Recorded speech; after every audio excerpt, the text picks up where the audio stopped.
Bonjour les amis, bienvenue sur la chaîne Lunan. Je suis très contente de vous retrouver pour ce tirage des 2 prochains jours, donc du lundi 1er juillet et du mardi 2 juillet. Tout d'abord, je vais tirer une carte pour à peu près voir les énergies de la semaine, d'accord, avec missive des guides. Ensuite, on va aller voir un peu les énergies que vous aurez sur les 2 prochains jours. L'énergie d'un point de vue astrologique, le message, votre énergie, et ensuite on va aller checker les messages avec un tarot, un oracle, et on finira par une petite carte pour finaliser le tirage. Allez, c'est parti, on va aller de suite voir le message de la semaine avec l'oracle, missive des guides, de vos guides.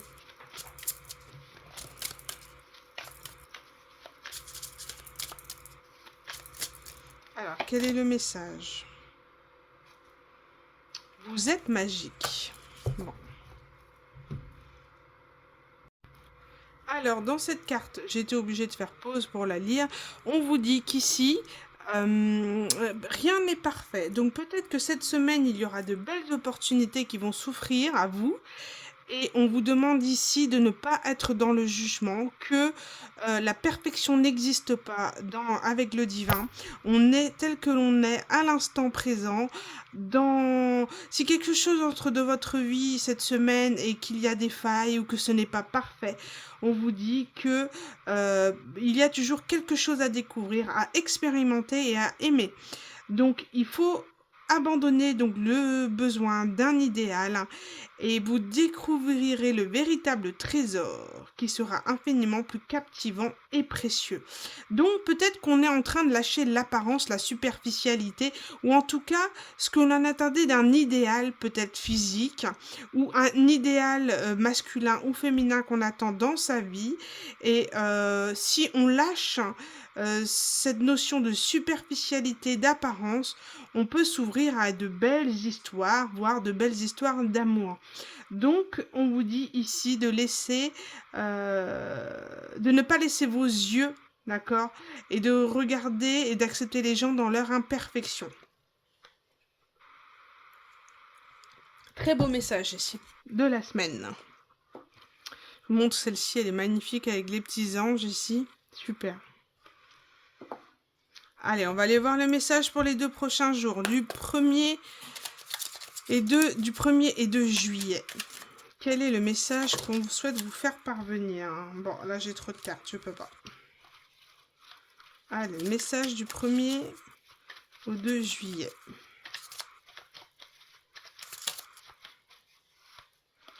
On parle de souffrance. Bon. Ici, on nous dit, les êtres divins savent à quel point tu as souffert. Ils veulent t'assurer que tu as dû franchir ces étapes difficiles pour changer quelque chose en toi.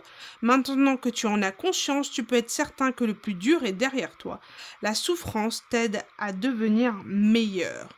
Donc là, on vous dit qu'on a peut-être quelque chose, une situation ici qui va nous faire voir les choses différemment, que finalement la superficialité, le fait de posséder la matérialité n'est pas nécessaire. D'accord?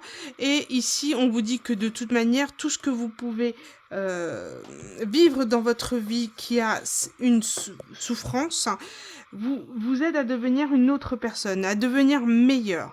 Donc on vous dit ici que vous êtes en train de transmuter des énergies ici, de souffrance, de deuil, de tristesse. Vous êtes en train de les transmuter et devenir une meilleure version de vous-même, d'accord? Devenir vraiment, de lâcher des parties sombres de vous pour devenir meilleur. Et on vous dit ici que vous avez traversé les choses les plus difficiles. Pourquoi? Parce que vous en avez pris conscience et que du coup vous actez quelque chose dans la matière. Et on vous dit que vous êtes en train de transmuter cette souffrance, mais que si elle n'avait pas existé, vous n'en seriez pas là aujourd'hui. Donc elle fait partie de ce processus et elle doit être respectée et être à sa juste place. Intéressant. On va aller voir d'un point de vue astrologique maintenant, pour du 1er au 2 juillet.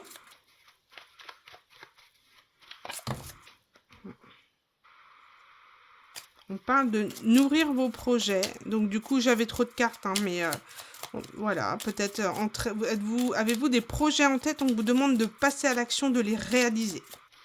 Voilà. Alors, toujours pareil, vous prenez les messages, si seulement ça vous parle, c'est une guidance générale, ça ne pourra pas parler à tout le monde. Donc, lisez bien la description. En barre des descriptions, j'ai fait un texte. En tous les cas, je vous ai mis ce que j'attendais, moi, de cette chaîne au niveau... je mets en garde, voilà, sur certaines choses telles que la dépendance aux guidances, etc. En tous les cas, prenez seulement ce qui vous parle.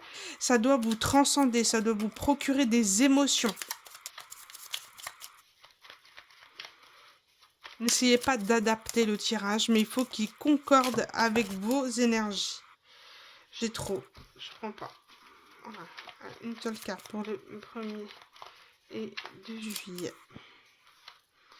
Équinoxe de printemps, Ostara, le temps de l'espoir. Le printemps arrive dans ta vie, l'espoir renaît, la vie s'éveille et les projets fleurissent. Crois en toi et ouvre-toi à la magie de la vie. Étant donné qu'on est en train de transmuter les énergies de souffrance en énergie de renouveau, d'espoir, vous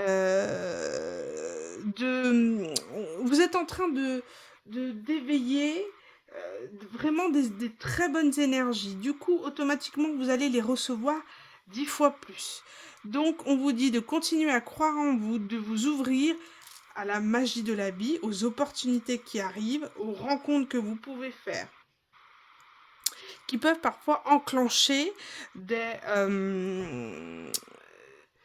bons moments, voilà, des bonnes rencontres, des bons moments pour créer d'autres projets, pour changer de professionnel, changer de relation, ou en tout cas trouver une relation beaucoup plus stable. En tous les cas, on vous dit de vous ouvrir, d'alimenter en fait vos projets pour voilà, planter cette petite graine qui va éclore. Mais pour ça, il ne faut pas que les rêver, il faut les actionner. On va aller voir quelles vont être vos énergies avec les animaux guérisseurs. Oh, le rhinocéros.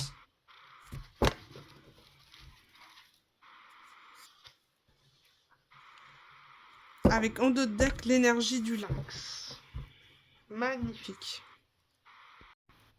Alors ici avec le rhinocéros, on a le rhinocéros a une énergie posée, stable, bien ancrée, qui peu importe ce qui se passe autour, il peut bien avoir un choc émotionnel, un choc, une nouvelle, des révélations, quelque chose qui peut éventuellement vous remuer. On vous dit que peu importe, votre énergie sera ancrée, stable. Et on parle de sagesse aussi par rapport au rhinocéros, de sagesse, et on dit que les cornes sont le lien avec le divin, voilà, et qu'il a une très forte sagesse. On pourrait ici vous parler de rester bien ancré, bien stable par rapport à une communication qui pourrait arriver à vous, et de ne pas se laisser déborder émotionnellement par ce qu'on pourrait vous dire. C'est ce qu'on dit ici. Il y a donc des énergies, voilà, on pourrait avoir une communication. Ici, on parle d'imperfection, donc peut-être de moments où il ne faudra pas s'emporter, voilà, croire peut-être à ce que l'on dit. Enfin, en tous les cas, ne pas se laisser bouleverser par ce qu'on pourrait essayer de vous dire ou de vous faire comprendre. Ici, en dos de deck avec le lynx, il y a ces notions de voir, d'être clairvoyant. Hein, on dit avec les yeux de lynx parce qu'il a une très grande capacité, comme le chat, même plus que le chat, de voir dans le noir. Donc on vous dit de voir à travers la souffrance, de voir à travers le noir ou les mauvaises paroles, de voir quelque part une forme de souffrance. Ça peut être ça aussi, parce que on peut parler d'une transformation profonde à la coupe. Hein, quand j'ai coupé quand j'ai remué, j'ai eu la mort et le 10 d'épée. Donc une transformation profonde. C'est vraiment une souffrance. On peut parler éventuellement d'une souffrance, de quelqu'un qui peut avoir des énergies de souffrance ici, et on vous dit de voir clair à travers ce qui pourrait en ressortir, d'une énergie, d'une communication, de quelqu'un qui peut être souffrant, qui pourrait avoir des nouvelles, vous pourrez avoir des révélations, et on vous dit ici de rester bien ancré, bien stable, de ne pas vous laisser déstabiliser, parce qu'on essaierait euh,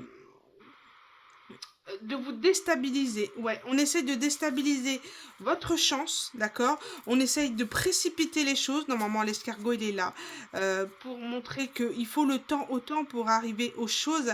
On pourrait essayer de précipiter les événements, venir assez rapidement, vous dire, ben, essayer d'aller vers vous d'une manière peut-être toxique, de manière un peu rapide, vous promettre ou dire des choses.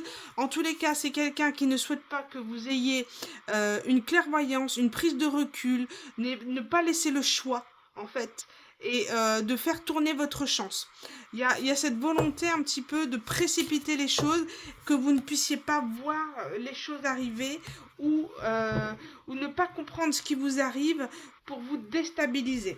Alors surtout, restez dans vos bonnes énergies d'ancrage, de solidité, de...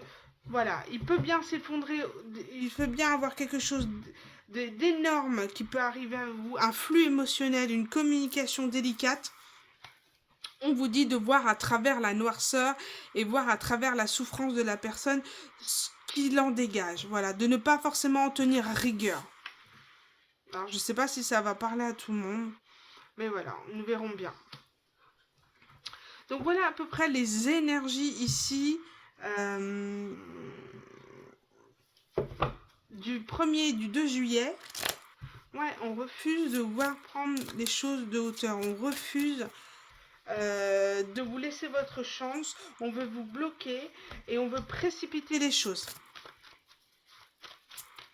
Que vous n'ayez pas le temps de dire ouf en fait. Donc attention à quelque chose qui pourrait arriver soudainement. Laissez-vous le temps. Soyez clairvoyant par rapport à une communication, par rapport à une personne qui pourrait vous dire des choses, vous promettre des choses. Voilà, ne vous laissez pas emporter par les émotions. Restez bien stable. Et ici, j'ai la logique et l'abondance. Donc, on vous dit clairement que ici, pour atteindre l'abondance, il va falloir être stratégique. Il va falloir envisager quelque chose sous un nouvel angle.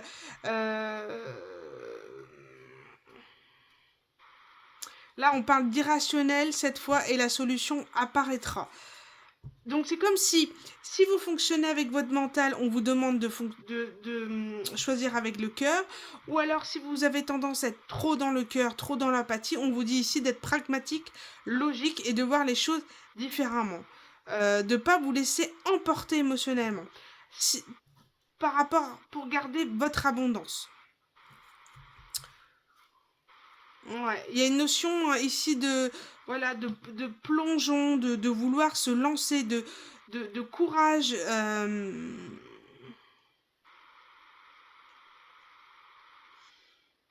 Il y a quelque chose d'assez soudain qui pourrait venir à vous, hein, où vous essayez de vous déstabiliser, mais surtout restez bien ancré comme le rhinocéros, bien ancré à la terre. Quelqu'un qui va se lancer pour aller chercher son abondance de façon logique. C'est comme si, ah mais tiens, finalement, il y a Bidule qui est pas trop mal là, qui s'en sort pas trop mal dans sa vie, et moi j'ai besoin d'argent, d'un toit, etc. Donc on pourrait peut-être essayer de ne pas vous laisser le choix et de manière opportuniste vouloir à rentrer dans votre vie sans vous laisser le temps de vous retourner. Donc il va falloir vraiment s'imposer et ne pas avoir peur de dire non si vous souhaitez dire non. Là, on vous demande presque d'être stratégique ici. Pour stopper cette personne. Cette énergie. Bon, on va aller voir de quoi il en retourne. Quelle est cette énergie de plongeon, de vouloir... de plongeon, de logique...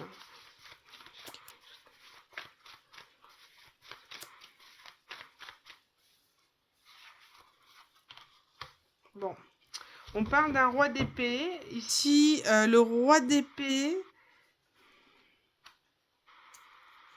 Bon, c'est quelqu'un de pas commode. C'est quelqu'un qui a pu se mettre en retrait. D'accord.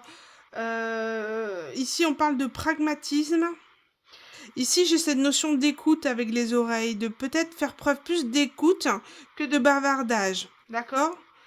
Rester pragmatique, droit, sûr.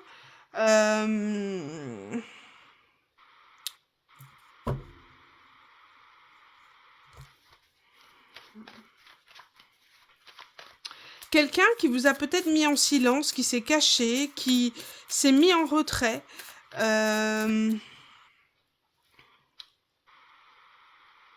Qu'il a fallu voir à l'intérieur de lui pour voir la flamme.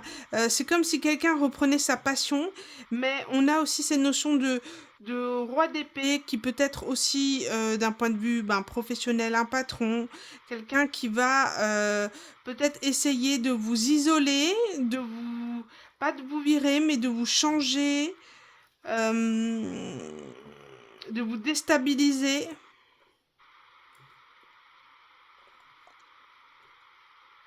Ou c'est quelqu'un qui va pouvoir peut-être vous faire peur et vous aurez tendance à fuir. Ouais, regardez, vous voyez, il y a quelque chose là, on parle du 10 d'épée, je vous en ai parlé tout à l'heure, hein, du 10 d'épée, d'être abattu. Quelqu'un qui est prêt à attaquer, quelqu'un qui est en 10 d'épée, qui lui arrive des foudres, qui... Parce que normalement, le 9 d'épée, c'est la façon de... Voilà, c'est les angoisses, c'est le stress. Et c'est comme si le 10 d'épée, on peut pas tomber plus bas que terre. On est... c'est comme si on nous achevait, quoi. Vous voyez? On va nous achever, on va être achevé. Et on parle ici d'un valet d'épée. On va vouloir vous attaquer, vous dire de mauvaises choses ici. Et c'est comme si vous êtes dans des énergies, donc c'est vous, c'est votre énergie. Vous êtes dans des énergies de logique, de pragmatisme vis-à-vis d'une personne, d'en retrait, de protection, parce que vous avez été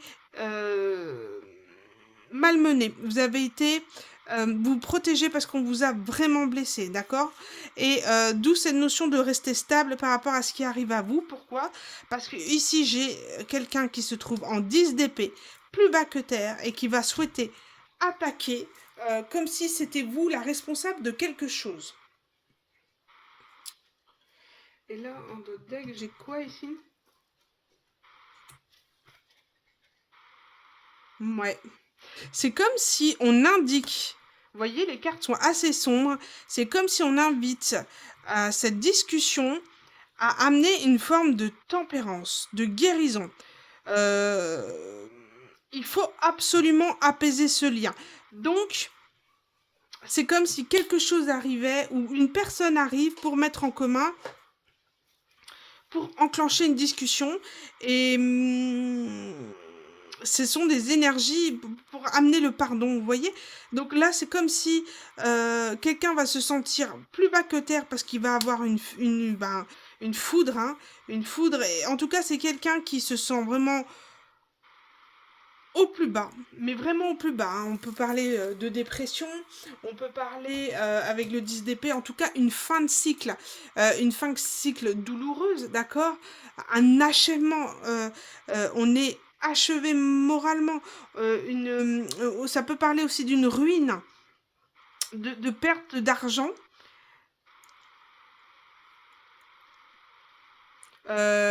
Ici, cette notion de vouloir attaquer, de vouloir faire mal, de vouloir vous blesser à travers une communication. Donc vous, on vous demande de rester ici, de vous protéger et de rester pragmatique, de ne pas envenimer quelque chose par rapport à l'énergie qui arrive à vous. N'essayez pas d'avoir raison, même si vous l'avez raison, on vous dit qu'ici que l'univers, le divin le sait. Vous n'avez pas besoin d'être en guerre d'ego avec cette personne. Il faut absolument tempérer la future discussion qui va arriver.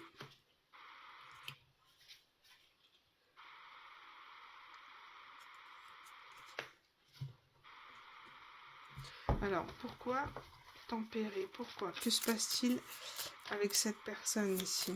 Avec le fils d'épée. Pourquoi cette personne souhaite attaquer? Se venger. Oh.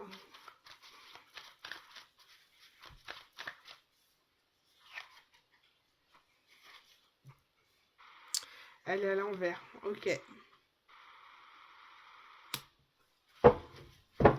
Là, c'est quelqu'un qui souhaite...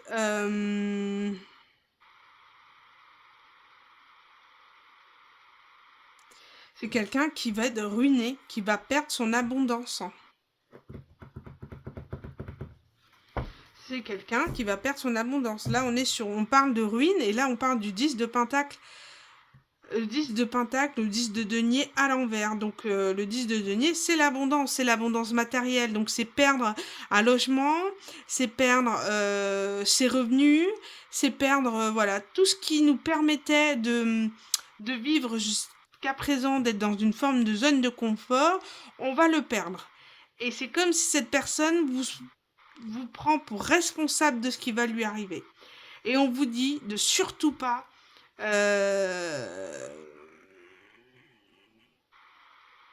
de surtout pas dans une guerre d'ego, d'écouter. J'ai notion aussi d'écoute et d'être clairvoyant qu'à travers la souffrance que cette personne va pouvoir vous exprimer, de voir au-delà de la noirceur de cette personne, faire preuve d'intelligence émotionnelle et de sagesse par rapport à ce que cette personne, la méchanceté, la dureté dans laquelle elle va être avec vous, c'est une personne qui souffre, c'est une personne qui a perdu, mais réellement perdu son abondance. Et elle va souhaiter vous le faire, vous le dire que c'est votre faute. Alors maintenant, pourquoi ? Ici, c'est quelqu'un avec qui vous avez peut-être pu collaborer, en tous les cas fonder une équipe, ou alors quelque chose qui était dans la triangulaire. D'accord ? Quelque chose où vous avez mis vraiment dans des énergies où il y avait quelque chose de trop, donc une tierce. Alors la tierce, c'est peut-être une personne, mais tout simplement aussi une addiction, une façon de voir les choses, une façon de voir la vie, un ego surdimensionné. Enfin voilà, c'est quelque chose qui empêche, qui est blocage dans le lien, en tout cas, avec cette personne. Donc c'est quelqu'un qui vous avez mis dans une triangulaire et laquelle vous avez décidé de vous en protéger parce que vous souffrez trop.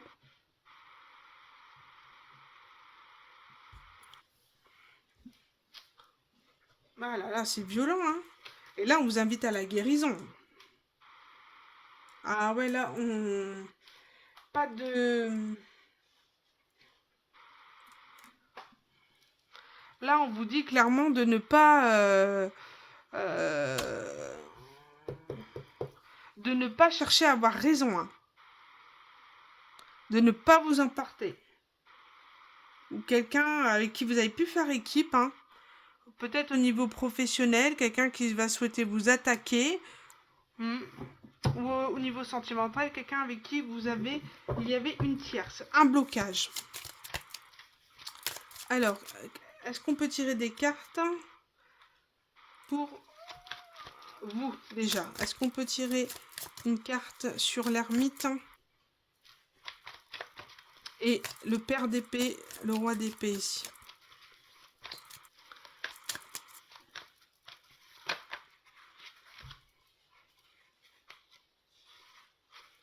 On parle de maladie. J'ai trop de cartes ici. Donc de maladie, peut-être on peut dire ici que cette personne vous a mis extrêmement mal. Regardez, j'ai maladie, j'ai la santé après. Cette personne a pu influer votre pensée, a pu... oui, on peut parler de la tierce qui est éventuellement une addiction ici, ou la santé. Quelque chose qui...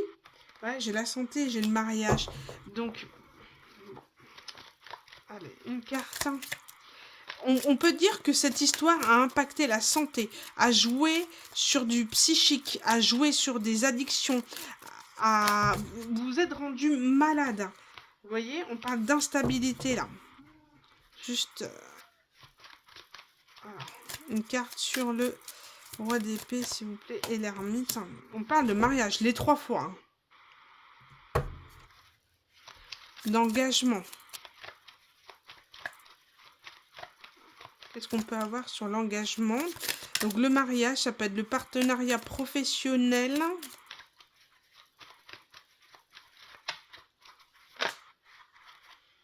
On peut parler d'argent.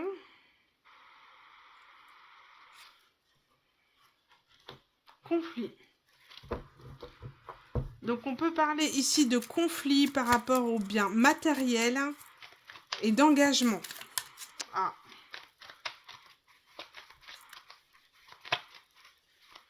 Par rapport à un mariage, un engagement, un partenariat. Ok, on va aller voir, on va tirer les cartes ici sur le valet d'épée. Quelqu'un qui a perdu.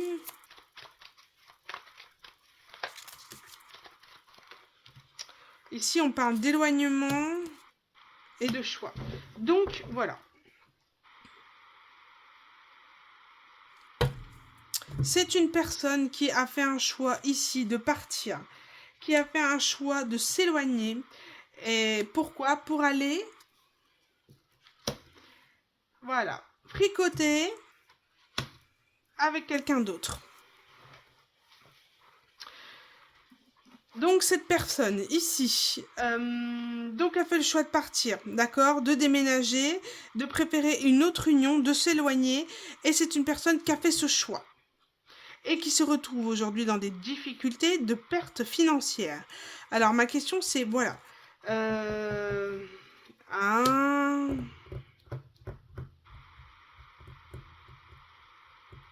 j'ai cette notion de se marier pour de l'argent. Et c'est un conflit. Il y a une notion d'engagement, de partenariat lié avec de l'argent. Et ça va poser problème parce que vous allez refuser d'aider cette personne. Oh. J'ai une idée en tête, mais c'est pas beau. J'ai l'impression qu'on parle de mariage blanc ici.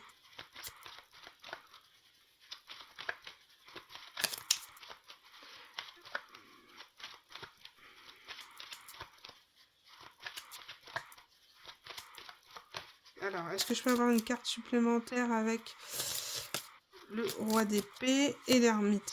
Ouais, maladie, conflit.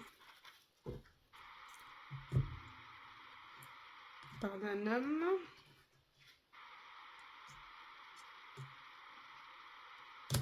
Ok.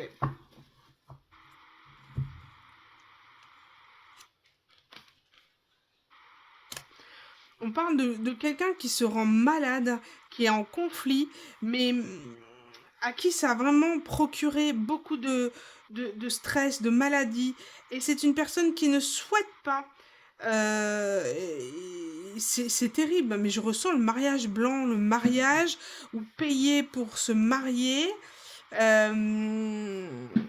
Demander un service au niveau partenariat, de pouvoir s'engager ensemble, peut-être d'avoir investi de l'argent dans une union pour... et ça pose conflit. Quelqu'un qui se rend malade par rapport à de l'argent et à la perte. Quelqu'un qui se rend malade sur le fait de ce qu'il pourrait perdre aussi par rapport à un mariage, le fait d'être marié, de perdre son abondance, l'immobilier, etc. Cette personne-là, on a une notion ici de maladie, d'être en conflit perpétuel et ça nous a rendu malades. On a été en dépression, etc. Et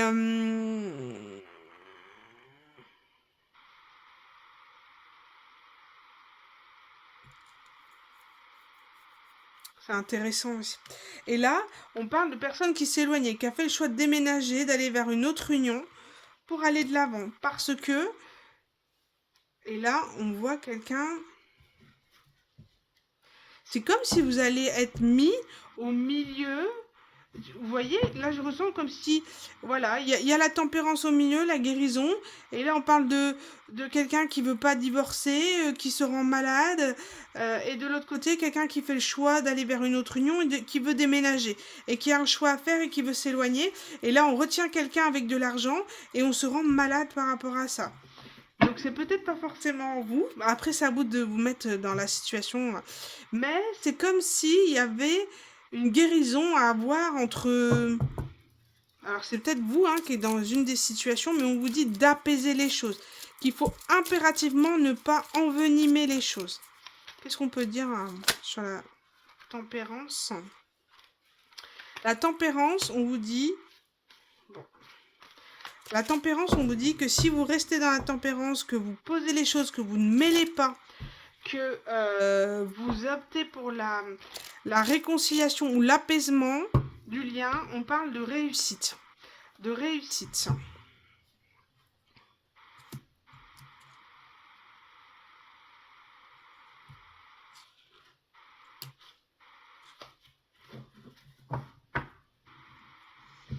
C'est terrible, c'est quelqu'un qui est retenu dans un lien et qui se rend malade par rapport à ça, qui se rend malade de la perte financière qu'il pourrait avoir en mettant fin à une union.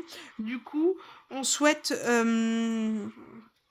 se cacher, on fuit, on se protège, on est tranchant avec la personne, on ne souhaite pas... on souhaite se positionner par rapport à cette personne. Et l'autre, elle veut construire, elle veut déménager, elle veut partir. On parle de perte là. Quelqu'un qui fait le choix ici. Bon, on va aller voir ici.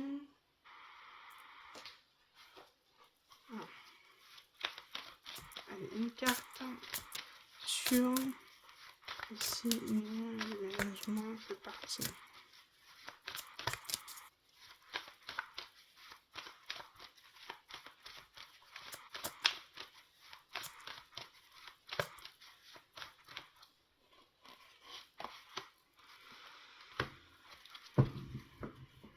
Ici, tous vos efforts vous guident dans le passage vers la nouveauté. De rester debout. Malgré la dureté des choses, on vous dit de rester debout. Et là, on parle de clés. Tout peut arriver dès que vous êtes conscient de votre potentialité. Ici, c'est quelqu'un qui souhaite quitter un engagement. On parle de renaissance, de force, de conviction. C'est quelqu'un qui va se libérer, quelqu'un qui va trouver la clé, la possibilité de se sortir de ce conflit et qui va l'exprimer. Et là, c'est quelqu'un qui tient, malgré les difficultés, etc., malgré le choix qui a été fait, on tient. On est fragile, mais on tient debout. Les efforts payent. On peut parler par rapport à une maison.